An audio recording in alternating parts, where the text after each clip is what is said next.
Hola, hola, hola. En este punto toca estudiar la sustitución nucleófila aromática por el mecanismo de eliminación-adición.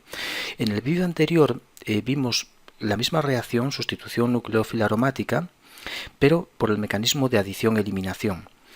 Vamos a repasar en un momento esa reacción que estudiamos en el vídeo anterior. Tenemos un benceno y cuando presenta un halógeno con grupos desactivantes fuertes en ortopara, el halógeno se puede sustituir por un nucleófilo. Un nucleófilo no hace falta que sea muy fuerte, cualquier nucleófilo que dé SN2 nos permite hacer esto.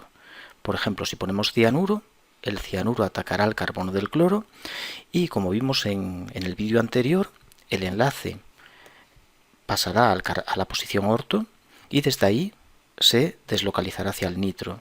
Después acabará en la posición para, pasando al otro nitro, después en la otra orto y por fin saca el cloro.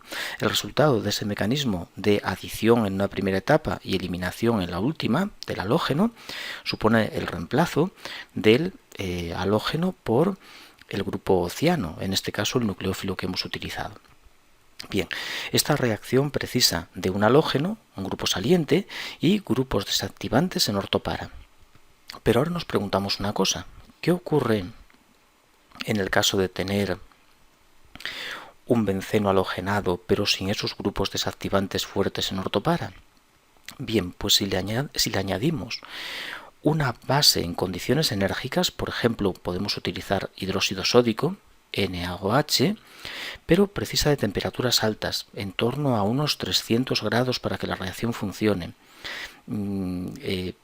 Sosa a 300 grados seguido de una etapa de agua un poco ácida, permitirían introducir o reemplazar, mejor dicho, el cloro por un grupo OH.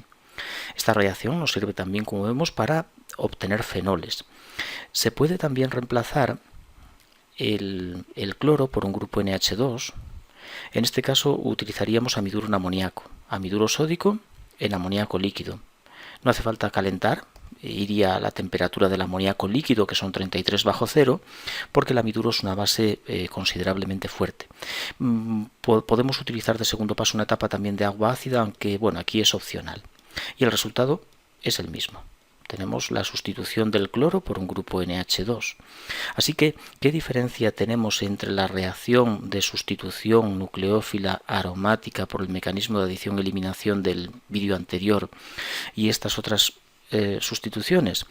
Bueno, estas otras siguen un mecanismo diferente. Son reacciones de sustitución nucleófila aromática, pero primero se elimina y después adiciona. Y ocurren cuando no hay grupos desactivantes en ortopara. Si tenemos grupos desactivantes fuertes en ortopara, seguimos el camino de arriba. Cuando no sea posible, tenemos que seguir estos caminos de abajo. ¿Y cómo funcionan estas reacciones de abajo? ¿Qué mecanismo tienen? Pues tienen un mecanismo realmente sorprendente. Resulta que en este caso no se produce el ataque nucleófilo por ejemplo, en el primer caso de la sosa a temperatura elevada, no se produce el ataque nucleófilo al carbono del cloro, porque faltan los grupos que roban carga.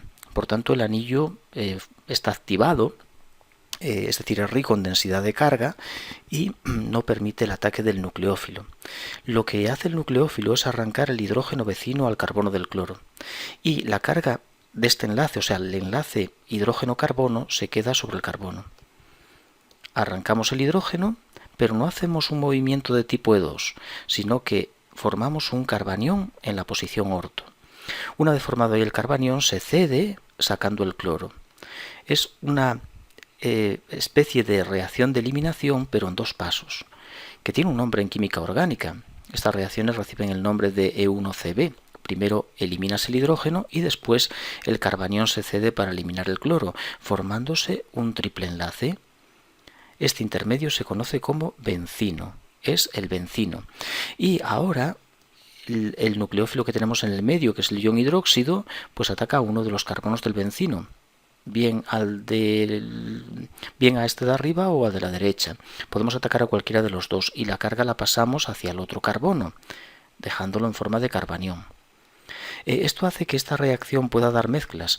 En este caso no, porque el benceno no tiene sustituyentes, pero si colocáramos un metilo, por ejemplo, en otra posición, el ataque a este carbono no es igual al ataque a este otro y por tanto daría mezclas de productos. Ahora, dependiendo de, bueno, si añadimos agua un poco ácida, protones agua, pues y si no, bueno, pues algo de agua que tengamos en el medio, pues podemos protonar con ella, pero generalmente se añade agua ácida para protonar el carbanión. Y así de esta forma obtenemos un fenol. Es un método para preparar fenoles. En el caso del amiduro, como es muy básico, no precisa calefacción tan enérgica y va a temperatura baja la reacción por disponer de una base fuerte como es el amiduro. Si tenemos el cloro, tenemos este hidrógeno que vamos a arrancar con el ion amiduro, el NH2-, nos lo llevamos, la carga al carbono. No debemos hacer un mecanismo de tipo E2 porque nos pueden decir algo, no es correcto. Carbanión que cede el par, sacamos el cloro y tenemos el intermedio de la reacción que es el bencino. Y al bencino le atacará el nucleófilo que es el amiduro. Puede atacar ahí o a este carbono al que pasó la carga. Como hay simetría, no importa a qué carbono ataquemos. Aquí nos queda el grupo NH2, ahí la carga negativa, y ahora con la etapa de agua un poco ácida o simplemente agua, con agua nada más sería suficiente, no hace falta ni siquiera agua ácida, solo agua, porque ese carbanión es muy básico y desprotonará sin problema al agua. Muy bien, bueno, vamos a poner un ejemplo de lo que ocurre cuando tenemos un benceno sustituido. Por ejemplo, imaginemos que tenemos el cloro, el grupo saliente, que nos hace falta, pero que tenemos, por ejemplo, un metilo en la posición para. Esto habría que hacerlo con el metilo en las posiciones orto, meta y para respecto al cloro para tener en cuenta todas las opciones. Imaginemos que trabajamos con amiduro, que ponemos amiduro en amoníaco, arrancamos el hidrógeno, formamos el carbanión, cedemos el par, sacamos el cloro, mecanismo de tipo E1Cb, bencino, pero aquí las posiciones, como vemos, meta y para respecto al metilo no son iguales, son diferentes y por tanto el ataque del amiduro a la posición para nos dará un producto para, pero si atacamos con el amiduro a la posición meta, pues nos dará un producto meta. El metilo hace que esas posiciones no sean iguales y por tanto no es igual atacar a la posición meta. ¿A dónde ataca mejor?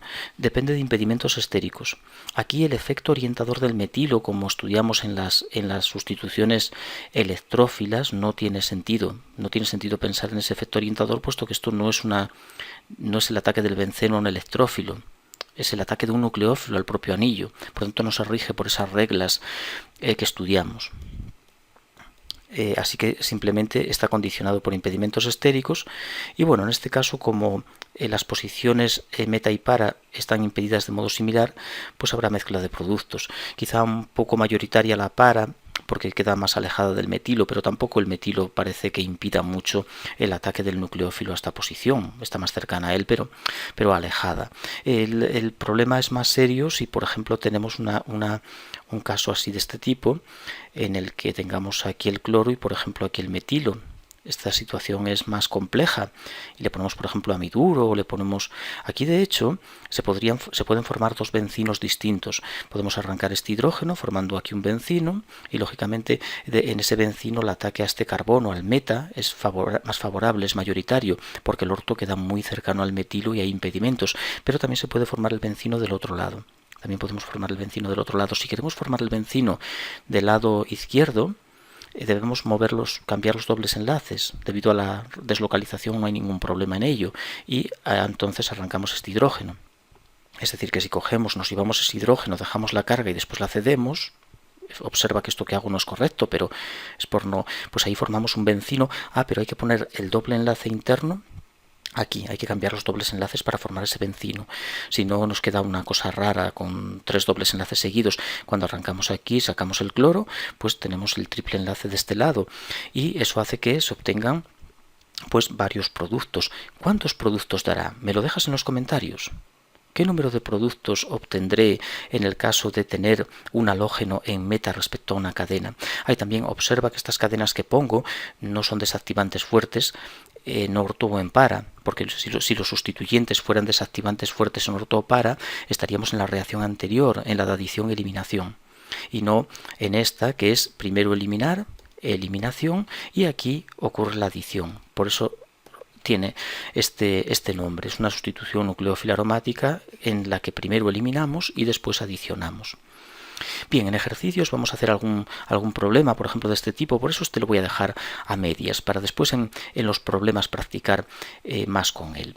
Si no, se nos hace muy largo. Bueno, y ahora vamos a entrar un poco en el fenol. Unos comentarios acerca del fenol, que es un benceno, bueno, sustituido con un grupo hidroxilo, con un OH, que tiene unas peculiaridades tanto en su obtención como en su reactividad, que merece la pena comentar.